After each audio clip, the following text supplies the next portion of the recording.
Robert Downey Jr. was the coolest of the Brat Pack. Let's just say that. Robert Downey Jr.'s reputation has developed in a fantastically strange fashion. I mean, he was the first SNL cast member to be nominated for a lead actor Oscar. Who's Robert Downey Jr.? I mean, he made a couple of films. This guy's going to star as Charlie Chaplin. And this is actually a message to every director who will ever direct him. Shut up, back off, and enjoy what he gives you. His drug problems were such that for a couple of years, we saw more pictures of him at the Malibu court talking to judges than we did any movies at the multiplex. You understand all of the consequences of your plea? Yes, I do. Whenever you start using heroin, period, but when you're using heroin when you're working, I think you're not going to go to a good place. I mean, that's the beginning of the end. I just didn't think it was the end of Robert Downey Jr. career-wise. I thought Robert Downey Jr. would wind up being dead somewhere. Everyone roots for him, and everyone wants him to succeed. You know, I hate to throw that word genius around. It's almost like a joke. Everyone in Hollywood's a genius. This guy, on the other hand, is awfully creative. He's a real force.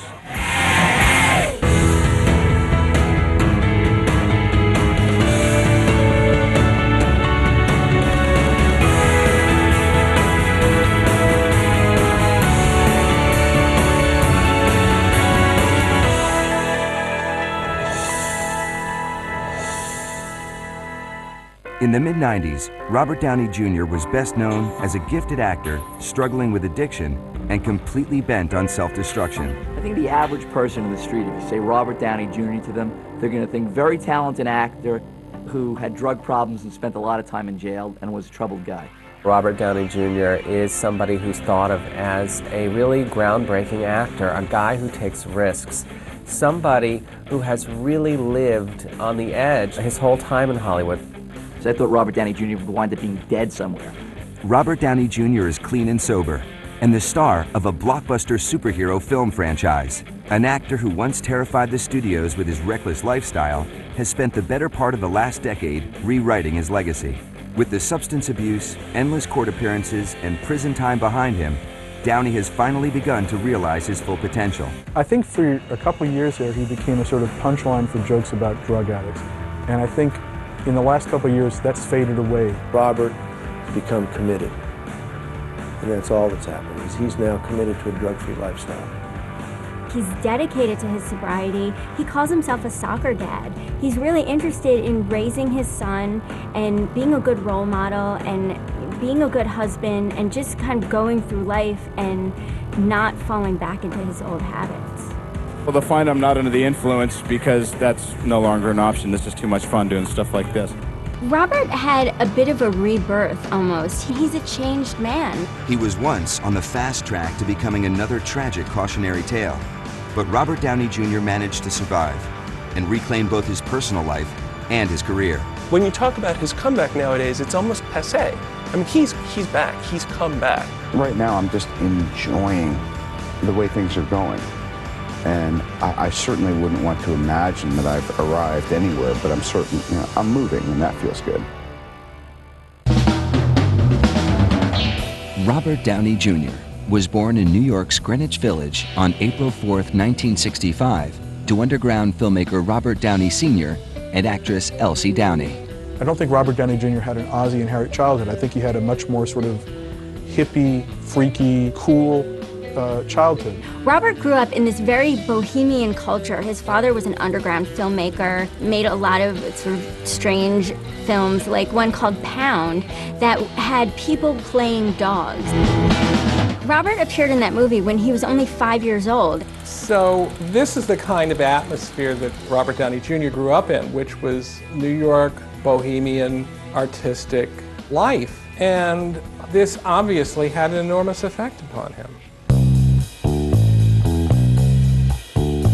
Filmmaking wasn't the only thing that Robert was introduced to at a young age.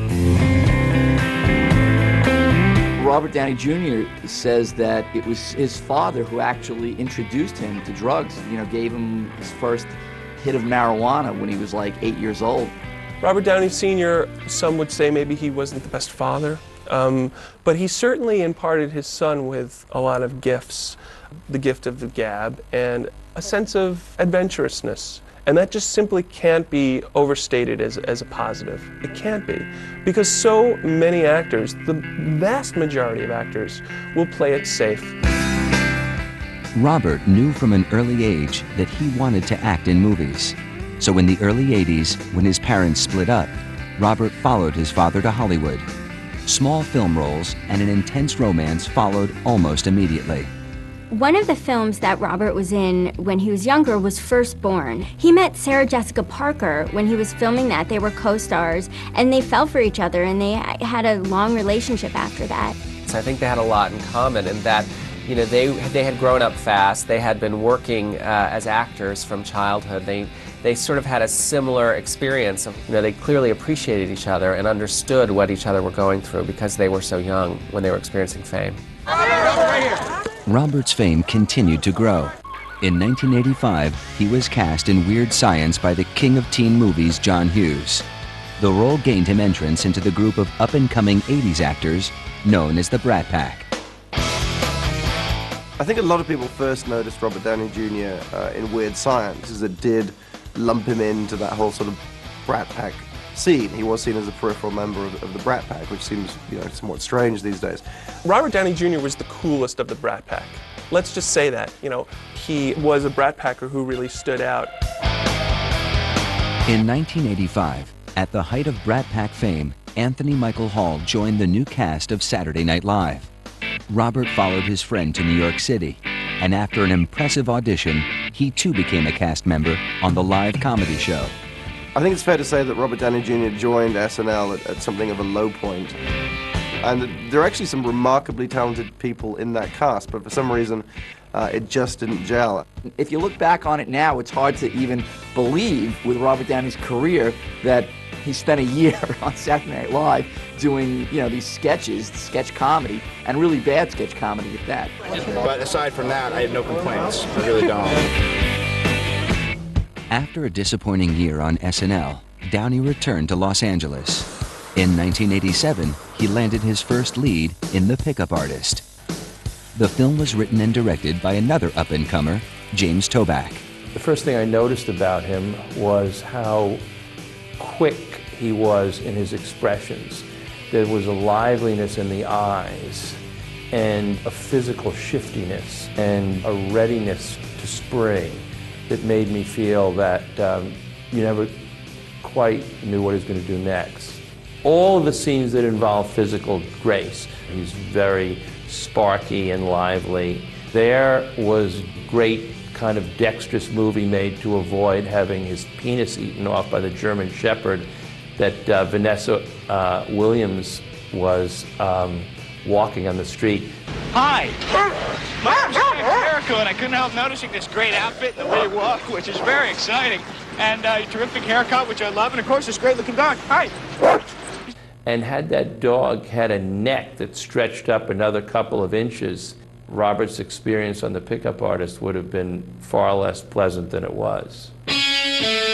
Never one to take the easy road, Robert decided to challenge himself and his audience, playing the less than glamorous Julian Wells in Less Than Zero. Less Than Zero came out in 1987, and it was sort of marketed towards the Brat Pack fans. It was, you know, your favorite people, Andrew McCarthy, Jamie Gertz, Robert Downey Jr., and it seemed like, oh, this is great, I love these people, I'm gonna go see this movie, and then you saw it, and it was really disturbing. I think that the Brat Pack took on Less Than Zero as a way of trying to show the world that they were serious actors, but could they actually pull it off? In the case of Robert Downey Jr., the answer is most certainly yes. Robert Downey Jr. plays this kid, really, who's handed everything by his father and just goes through it, becomes addicted to drugs and, you know, sort of destroys himself in many ways. I just want you guys to know that I know how much you've helped me. You know what I mean? You've helped me when I didn't deserve help, and you've been so kind to me, no matter how much I keep f***ing up. This is why I'm going to make it up to you for everything. All right? I'm going to deserve your friendship. What few people knew was that the role hit close to home for Robert, who had a deepening addiction to alcohol and drugs. I know that at one point, the director said to him, I want you and Andrew to go out, and I want you to get into some sort of trouble that Andrew McCarthy has to save you from, so that you guys really feel that. And I guess Robert got like completely smashed and was in the middle, like on Santa Monica Boulevard, like howling at the moon and peeing or something, and the cops came and arrested him, and Andrew McCarthy had to like sort of, you know, bail him out. Roger Ebert said how real his performance was, and in retrospect, you think, well, you know, it's not surprising in some ways. Few outside of Robert's circle of friends knew how bad his drug use had become offset. As long as he kept churning out quality work, even fewer would notice. I can think of singers and entertainers that the people around them really don't care what they're using. They want to know, can you get up there and sing that song? And once you've done that, you've given us our pound of flesh, then what you do aside from that, that's your business. I always imagine that it's really easy to blow it if you don't work your ass off. He was definitely a functioning addict. You can't point to movies and say, oh, look at that movie, you know, like he was sleepwalking through that movie. He was a well-functioning addict, actually. Sooner or later, it's going to get you physically, or you're going to display some type of a behavior. Something sooner or later will unravel. In 1987, following his critically acclaimed role in Less Than Zero, Robert Downey Jr. was the toast of Hollywood. But behind the scenes, his drug use was exploding, leaving him at odds with longtime sweetheart, Sarah Jessica Parker. He was dating Sarah Jessica Parker, and she left him because she just couldn't deal with him anymore. Shortly after his split with Sarah Jessica, Robert met actress-model Deborah Falconer. After a whirlwind 42-day courtship, they were married. Good evening. Robert was also cashing in on his newfound stardom, but not necessarily picking the best films. After Less Than Zero, Robert Downey Jr. appeared in several high-profile movies, Air America, Soap Dish. Some of them did well, some of them did not. Very few of them sort of remembered today as particularly good movies. In the late 80s, he is taking roles and he's distracted by other things in his life, and it's a tragedy. Few would have believed at that point that Downey was on the verge of the part of a lifetime. In 1991, Sir Richard Attenborough was casting his biopic of silent screen legend Charlie Chaplin. Hollywood A-listers like Robin Williams, Billy Crystal, and Dustin Hoffman read for the lead role. But to the surprise of Hollywood, Attenborough wanted Robert. People know what Charlie Chaplin looks like, the movements of Charlie Chaplin. It's a really tough role for any actor to conquer. And the studio did not want to go with Robert Downey Jr. I mean, Robert Downey Jr. at that point was really known for being on Saturday Night Live and some 80s teen movies. He wasn't the kind of person you'd think would be headlining a Richard Attenborough epic. I mean, he wasn't a British actor, he wasn't a theatrically trained actor, he was a complete shot in the dark in terms of casting. The studio ended up backing out of the film, which left Attenborough to go and raise his financing himself. And it took 10 months for him to do it. And while he was working on that, Robert had all this free time. And he read everything he could about Chaplin. And he even learned how to play tennis left-handed, how to play the violin left-handed. He threw himself into this role, and it really says a lot about his dedication to his job as an actor. Robert would later say that he cleaned up his act for the filming of Chaplin. In any event, Attenborough's risky move paid off. Downey delivered a stunning performance in the role, earning himself an Oscar nomination for Best Actor. I don't know what to think. It's my first time. I think it was really to Richard Attenborough's credit to stick with Robert Downey Jr. There's this scene in Chaplin in the beginning of the movie, and he's just like falling down and doing all these acrobatic, slapstick kind of comedy things, and he just nails it.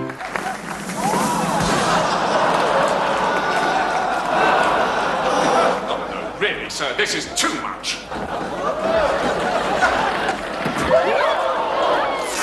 Kindly remember, sir, this is a place of entertainment. Chaplin really showed that when handed those roles where he's required to be, you know, someone completely different, then he can do it with aplomb. The 1992 Best Actor Oscar ended up going to Al Pacino for Scent of a Woman, but Robert's nomination made him attractive to some of the hottest directors in town, including Robert Altman. Altman cast him in his 1993 ensemble drama, Shortcuts. Actors love to work with Robert Altman. You know, if you say to Robert Altman, I have an idea for this character, he'll talk to you about it. It's a collaborative process. He lets you go where you want to go with it. And for somebody like Robert Downey Jr., that's probably perfect. If you give him free rein, this is the key, and this is actually a message to every director who will ever direct him. Shut up, back off, and enjoy what he gives you. I don't know any other actor where it's as clear cut. Let him show you what he wants to show you, and don't impose anything on him unless he's open to it and asks for it. Robert took his free rein to nearly manic levels for his next role in Oliver Stone's film Natural Born Killers. I actually love Robert Downey Jr. and Natural Born Killers. In many ways, while it's a morally dubious film, I think one would have to say, he's terrific in it. He plays this crazy TV tabloid-style host of a show, and I mean that film, by all accounts, was an unhinged experience. Robert Downey Jr. completely committed to that role, completely committed to that film. Life is a hunt. I've seen it. I was there when the hit the fan at Grenada. I saw it all go down at Grenada. And you could say it's an over-the-top performance, but if you're going to give an over-the-top performance, then I think Oliver Stone's Natural Born Killers is the place to do it. By this time, it was clear that Downey had returned to his drug habit, and not even his first child could change things. In September of 1993, his wife Deborah gave birth to a son, Indio. But instead of straightening out, Downey was falling further into darkness, and soon started using heroin for the first time. Robert Downey Jr. has said that it's around the time of his performance in Home for the Holidays, which was directed by Jodie Foster, that he started using heroin and also using drugs on set. He's not responding at all. Mom, I have got the best trendy booze for you. It's apple cinnamon liqueur. We're pushing it all over the Northeast this year. It's a huge hit, but you get it first because you are a Belle Larson trendsetter. Spin, Mommy. Spin, Mommy.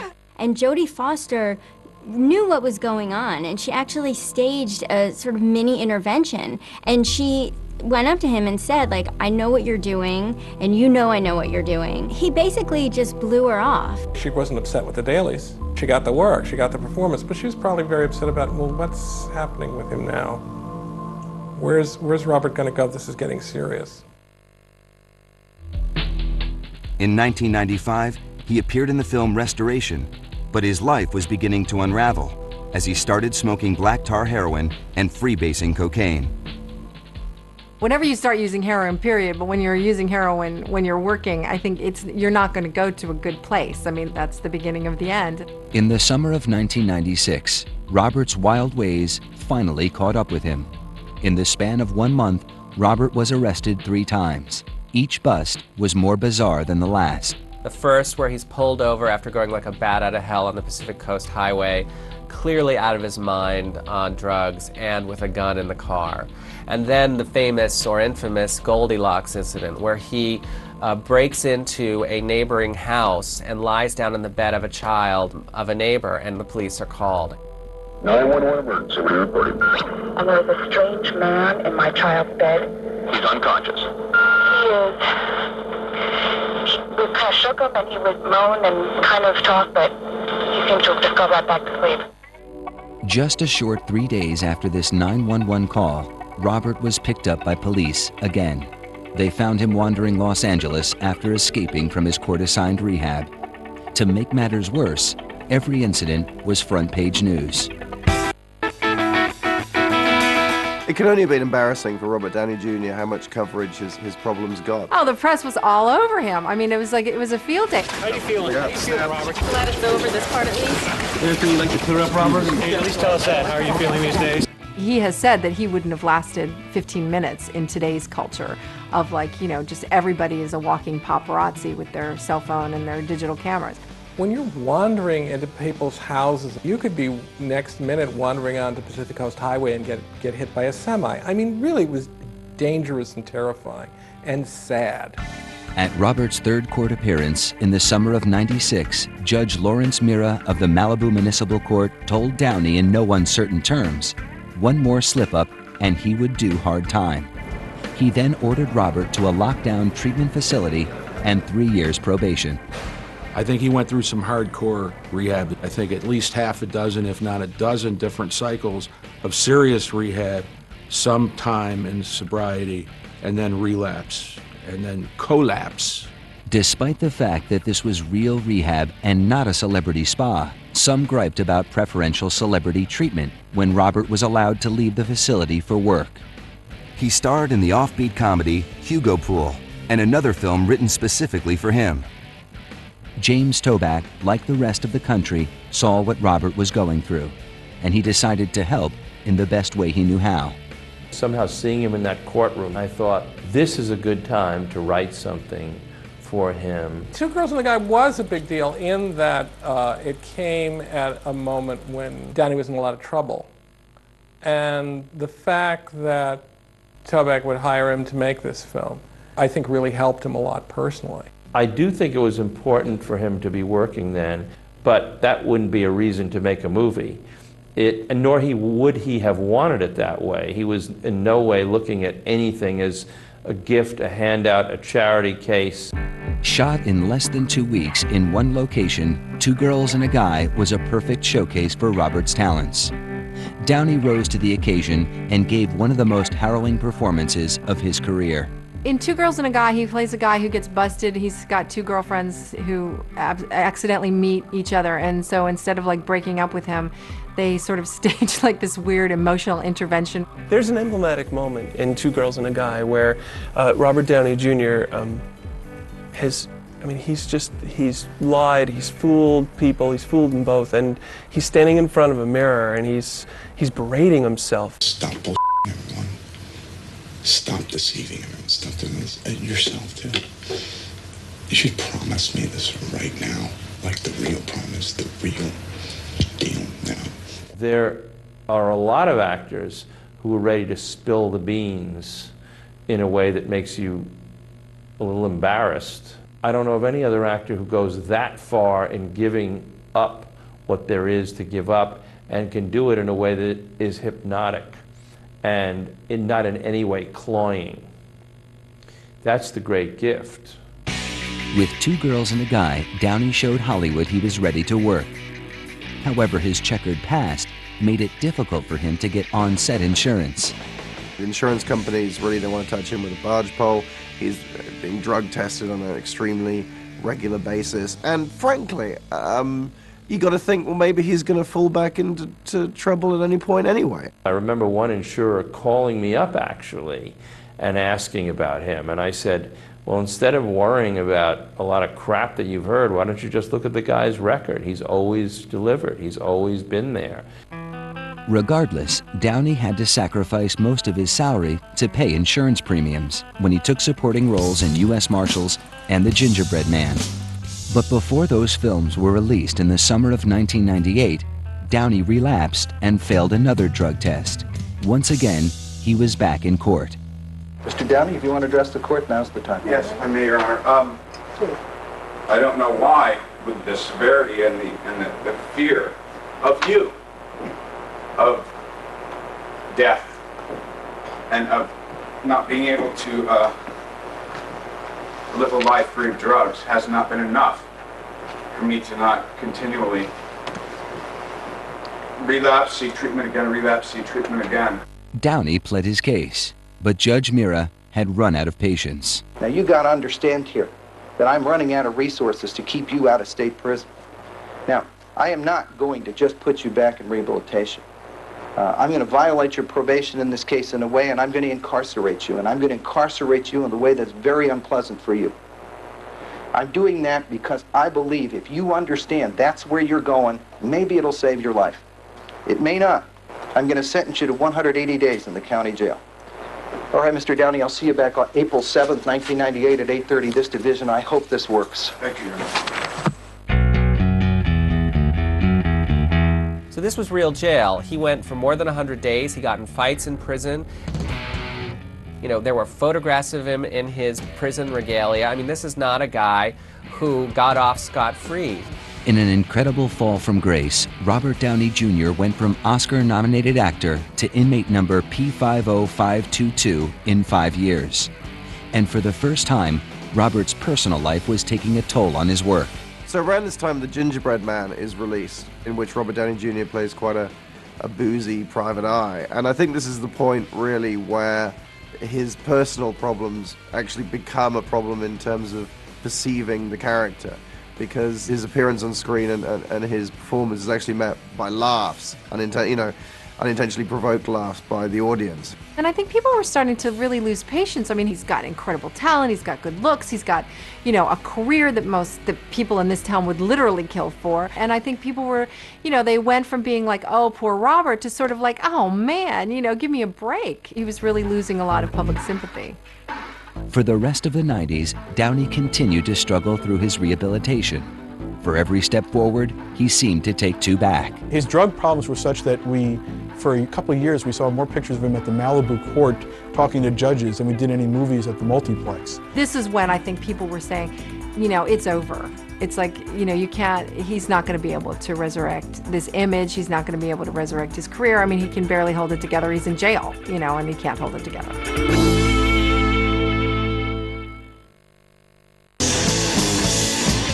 I told you if you violated your standard probation, you'd go back to jail, and that's where you're going. Due to his 3 arrests and continuing drug problems in the late 90s, many studios in Hollywood were unwilling to take a chance on the troubled Robert Downey Jr. But director Curtis Hanson went out of his way to cast Robert in his new drama, Wonder Boys. Curtis Hanson really went to bat to have him be in Wonder Boys in a role that was like absolutely tailor-made for him. He's such a dedicated actor that I think people thought if we can just keep him in these really great roles and keep his attention focused on the script, then maybe he'll stop already. Because Wonder Boys, I think, is one of the very best performances he's ever given. And a very unique film, giving a performance that only he could give. I can't think of anybody else who could have pulled off that part so subtly. I guess I just don't fit the new corporate profile. Which is? Some competence. It is funny how Robert Downey Jr. again and again manages to pull the rabbit out of the hat. Not by any stretch of the imagination that successful a film, but he's absolutely brilliant in it. Critics loved the film and heralded it as a return to form for Downey. However, upon the film's release, Robert was serving a year in prison after admitting to drug use, a violation of his parole.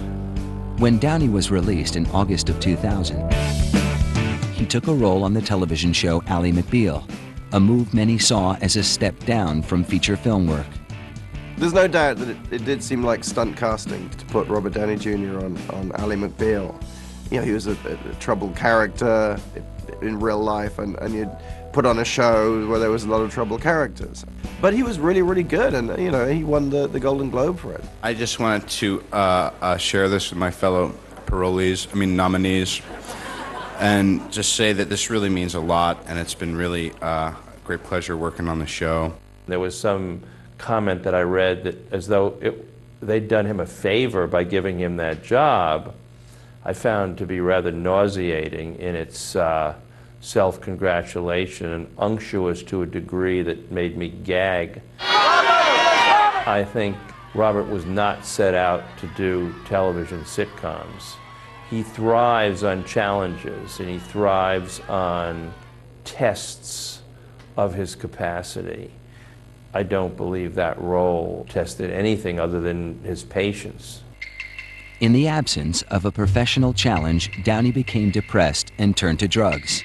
His downward spiral culminated in the famous Lost Thanksgiving weekend in Palm Springs. It was really, really awful stuff. He had hit a low that many people never come back from, never walk away from, that's for sure. It's also important to say, people criticize Robert Downey Jr., why can't he turn it around? The fact is, when you're in the throes of an addiction like that, and he clearly was, it's very difficult to turn it around. This guy was really, really sick.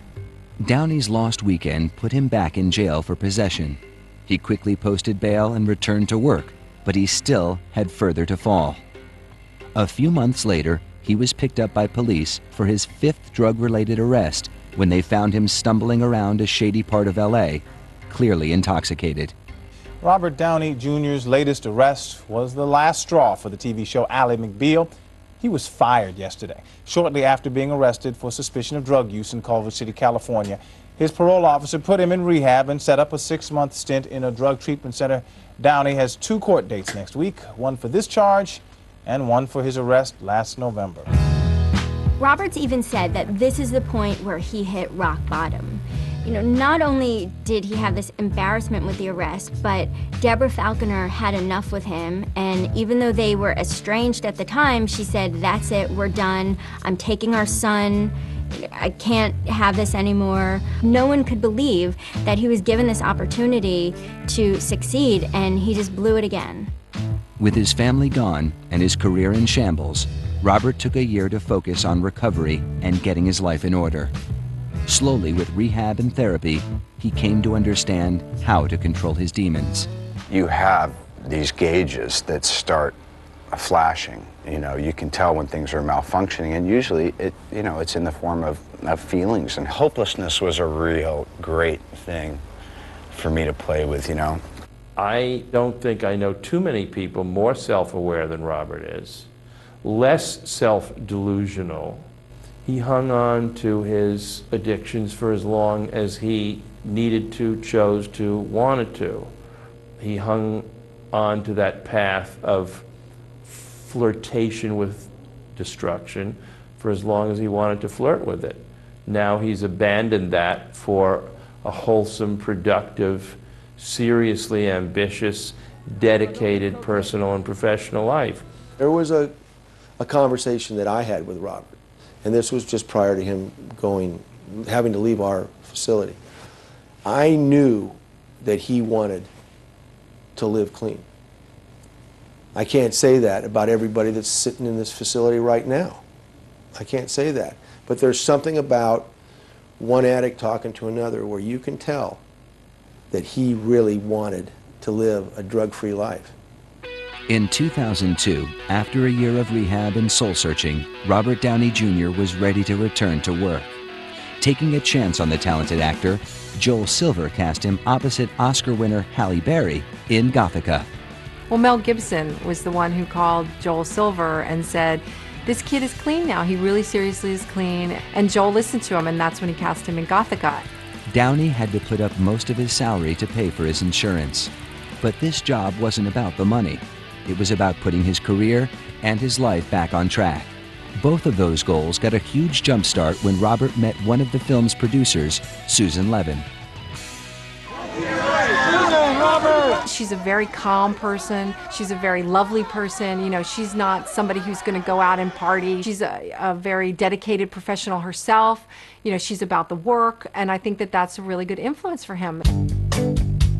And I think he's deeply helped by his relationship with his wife, which is the first, in my observation, really productive, healthy, helpful, harmonious relationship he's had. Now, Downey credits his recovery to Susan Levine, and that has been the sustaining relationship of his life ever since. That, and of course, his relationship with India, his teenage son, and he's finally being able to be a father after many, many years of difficulty. Since getting clean, Downey's creative juices continued to flow as he showcased his musical talents on a full-length album, The Futurist. It's really good. I was looking for reasons not to dislike it, but to kind of dismiss it a little, or to play it down, or to say, hey, guy's a great actor, or he can write really well, or he could do this, but he's not a musician. He sings beautifully, plays well, and I hate to throw that word genius around. It's almost like a joke. Everyone in Hollywood's a genius. Everyone everywhere is a genius. This guy, on the other hand, is awfully creative. He's a real force. With his demons under control and his personal life in order, Downey was on the brink of his most successful period yet. Although Gothica was an important film to Robert personally, it was rejected by audiences and critics alike. Downey needed to land the role that would cement his return with both studio execs and fans. In 2005, he got his chance, along with 2 other Hollywood cast-offs. It's almost like a studio nightmare, Kiss Kiss Bang Bang, in many ways. It was written and directed by Shane Black, who wrote Lethal Weapon, who could have disappeared off the face of the planet, really. And then it stars Val Kilmer, who You know, he is an interesting guy, it has to be said, and perhaps, you know, people aren't always rushing to employ him necessarily for various reasons, and obviously then Robert Downey Jr. And both guys with histories, and both guys who, you know, at one time were the next big thing for so long that in many ways I think they were both disappointments in general. They were like a two-man ensemble. They were fantastic together. I loved that movie. One of my favorite Robert Downey Jr. shots is wordless, actually. It's just a shot of him standing outside his apartment smoking, and nobody smokes as great as Robert Downey Jr. It's sort of a resignation and a sort of a willingness to go on, a sense of humor, self-deprecation. It's all wrapped up into this single shot of, you know, just an actor being. And that's how I'll always remember Robert Downey Jr. Kiss Kiss Bang Bang didn't set the box office on fire, but it did announce that Robert was back in a big way. New offers came pouring in, including the juicy role of Paul Avery in David Fincher's 2007 thriller, Zodiac. Zodiac was a really big movie for him because it's a really big movie. I mean, in that role, he plays a journalist who obviously, you know, imbibes a bit more than he should. It was chilling to watch him do it. And in fact, when I was watching him going, God, I hope that this was okay for him, you know. And, I mean, he's perfectly cast as a reporter who goes too far and burns out. But he just as easily could have played Jake Gyllenhaal's character. He's had so many chances, he's blown so many chances, Robert Downey Jr., that I think nowadays when he gets a plum role, he takes it more seriously, and he commits himself even deeper than he ever has. I really, really enjoyed Zodiac, but there's no doubt that the first half of the film belongs to Robert Downey Jr., and when he kind of disappears, although it's still a good film, you're sitting there going, I wonder when Robert Downey Jr. is going to come back. He also left audiences wanting more, with his memorable 90-second cameo in the film Lucky You and as Principal Nathan Gardner in Charlie Bartlett. Speaking with Esquire magazine, the actor also cleared the air about false rumors claiming he had been diagnosed as bipolar.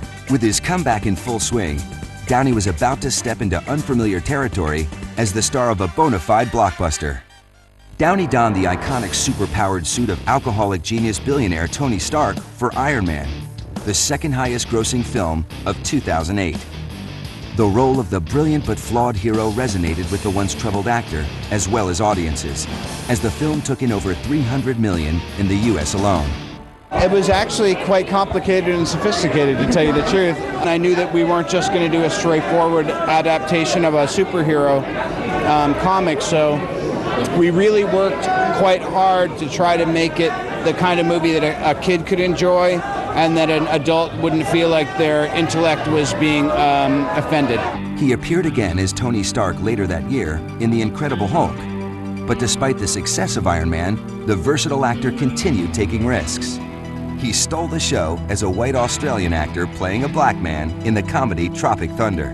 Downey received nominations for a Golden Globe, as well as a Best Supporting Actor Oscar, a rare feat for a comedic performance. What I think is endearing about Kirk Lazarus and Lincoln Osiris in Tropic Thunder is that there is no way that I could have read the script and said, it's Oscar time. I was just hoping I wasn't, you know, shot at the premiere. 2008 was an unqualified triumph for Downey, punctuated by Entertainment Weekly naming him Entertainer of the Year and earning a spot on Time's 100 Most Influential list. The career momentum continued with a role as a journalist who befriends a homeless Juilliard-trained musician in 2009's The Soloist. He also took on a role that seemed tailor-made for him as the world's most famous eccentric genius detective in Sherlock Holmes. He's really dedicated. He's also pretty eccentric. He has his own sense of justice. We played around with all the stuff the way Conan Doyle described, and we always tried to have it be at least half rooted in that sort of stuff. It was clear Downey had reached a new level of fame when he was named People magazine's sexiest man alive. In 2010, he starred in the highly anticipated sequel Iron Man 2 and played the straight man to comedian Zach Galifianakis in Due Date. Downey returned to Baker Street with Jude Law in 2011 for Sherlock Holmes: A Game of Shadows, and also received the 25th American Cinematheque Award. At home, Downey became a father again with the arrival of his second son, Exton Elias. Playing Iron Man for a third time, Downey headlined an ensemble cast in 2012's The Avengers and planned to wear the red and gold suit once more for Iron Man 3 in 2013. He was once known as much for his troubled life as his talent, but it appears those days are behind him now. It used to be the case it was Robert Downey Jr., he's such a great actor, isn't it a shame? He's kind of blown it. And now, well, I think a lot of people are thinking Robert Downey Jr., great actor, period. I don't think any studio would have a problem hiring Robert Downey Jr. I mean, right now he's pretty reliable. He's in a lot of movies, and he seems to have kicked the habit, so to speak. One hopes that he will continue on that road. It seems to me that most people who get a hold of a shot at real recovery and stuff, they keep it, they don't wear it like a choker, but a loose shirt that they don't take off. There's vigilance is really key, really key. I have never seen Robert anything close to his, I hate to use so corny a word as blissfully happy, but I don't know that there's a better one. He seems to be exuberant in his fulfillment as an actor, a husband, an adult, a fulfilled, free from addiction male. And it bodes very well for a great future. One of the things about Downey, and like I said, I can't help but root for the guy. I think his best work really is ahead of him. And I don't think that's something you can say about many actors in their 40s. And I hope that that's the case. Yay, Robert Downey Jr., it's fabulous to have him. So yes, let's stop saying that he's back. He's here, and let's just pray he doesn't go away. The ball is in Hollywood's corner. It's in the industry's corner. This guy can do tons of stuff. Give him good roles. Give him good directors. Give him good co-stars, That's it. Well done.